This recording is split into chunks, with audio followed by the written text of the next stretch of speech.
안녕하십니까. 내신 영어 라면처럼 끓여먹기 2탄 문법 편입니다. 제 생각에 영문법은 굉장히 독특한 과목인 것 같습니다. 일반적으로 다른 과목들은 고등학교 시험이 중학교 시험보다 압도적으로 어렵게 나옵니다. 수학이나 국어가 대표적인 예시죠.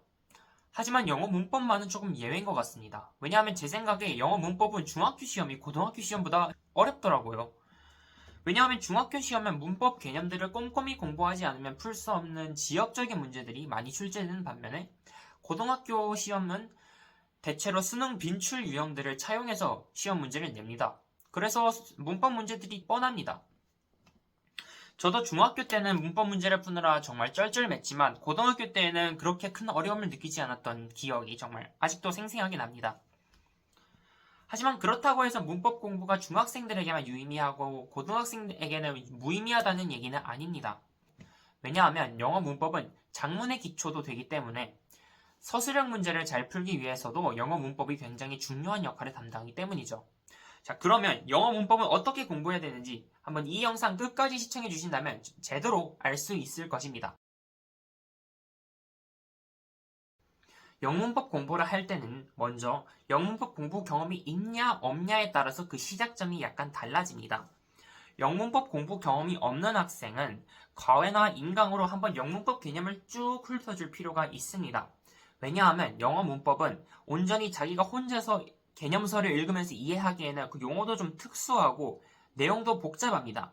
그래서 과외나 인강으로 영문법 개념들에 대한 친숙도와 대략적인 이해를 쌓아줄 필요가 있습니다. 하지만 영문법에 대한 어느 정도 지식이 있다, 영문법 공부 경험이 있는 학생은 이 과정을 생략해주고 다음 단계로 넘어가 주시면 됩니다. 영문법 과외나 인강을 들은 학생들은 과외나 인강에서 활용한 개념서 교재가 있을 겁니다.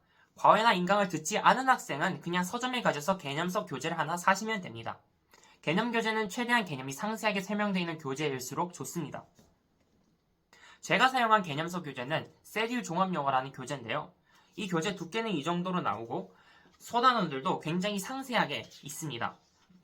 배운 내용을 자기 것으로 만들기 위해서 반드시 이 개념 교재를 반복 학습해 줘야 됩니다.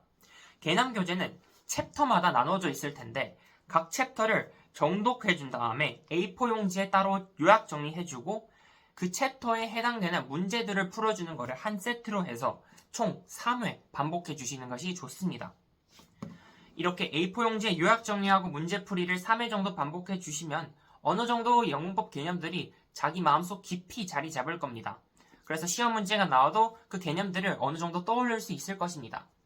하지만 이것만 하고 영어 문법 공부를 그냥 놓아버리면 이 개념들이 점점 잊혀지겠죠? 그래서 반복 학습을 좀 더 추가적으로 할 필요가 있습니다. 어느 정도 개념이 자기 걸로 만들어졌으면 이제 더 이상 요약 정리는 해주시지 마시고 각 챕터를 정독해줘야 합니다. 정독해주면서 거기에 딸리는 문제들도 몇 개 중요한 것들만 골라서 풀어주는 수준으로 지속적으로 복습해주시면 됩니다. 중학생분들은 예비 고1이 될 때까지 그냥 이 과정을 계속 반복해주시면 영문법은 빠삭하게 이해할 수 있습니다. 그러면 이제 고등학교에 들어가서는 따로 영문법 공부를 안 하고도 영문법에는 크게 어려움을 느끼지 않을 겁니다. 하지만 고등학생분들은 다른 공부를 하느라 시간이 많이 부족할 거기 때문에 이 과정을 모두 거치기는 어렵습니다. 그래서 앞서 제가 설명드린 그 과정, A4 용지에 챕터마다 요약 정리를 해주고 문제를 풀어주는 과정을 3회 반복해주는 것까지만 해줘도 좋습니다. 그러면 다시 한번 요약 정리해 드리겠습니다. 영문법 공부를 할 때는 다음과 같은 과정을 거쳐야 합니다. 영문법 경험이 없는 분들은 인강이나 과외로 영문법 개념을 한번 쭉 훑어야 되고 경험이 있는 분들은 이 과정을 생략해 주시면 됩니다. 두 번째 단계에서는 인강이나 과외에서 활용한 개념 교재 또는 서점에서 따로 구입한 개념 교재를 한 3회 정도 챕터별로 요약 정리를 해주고 문제를 풀어줍니다.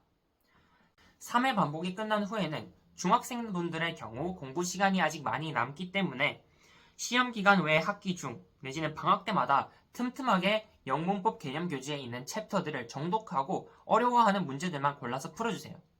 하지만 고등학생분들은 시간이 부족할 거기 때문에 이 과정을 생략해 주시면 됩니다. 영문법 공부는 번거롭긴 하지만 그 과정은 단순합니다. 이 과정만 계속 반복해서 해주시면 여러분들은 영문법 빠삭하게 이해하실 수 있습니다. 그러면 다음 지문 활용편에서 만나 뵙도록 하겠습니다. 감사합니다.